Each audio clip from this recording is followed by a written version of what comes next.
Blessed day po sa ating lahat, blessed evening, blessed morning sa ang sulok ng mundo. For today's video po, magluluto po tayo ng chicken tinola. Ayan, medyo frozen po yung chicken na nabili natin, kaya ayan, binabad ko muna, and then medyo matigas pa siya, kaso lang nagra-rush na po ako kasi nga late na. Tanghali na, mamaya darating na po yung mga pakakainin kong nagtatrabaho. So ayan, ginisa ko muna yung ating luya. Inuna ko na yung luya kasi mas gusto ko na medyo tostado siya para hindi masunog yung ating bawang. And then sinunod ko na rin dyan yung ating bawang.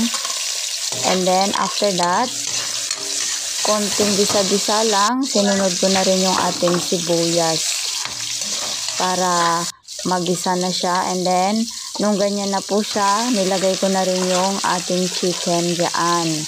Ayan. 1 kilo po yung chicken na iluluto po natin ngayon for tinola.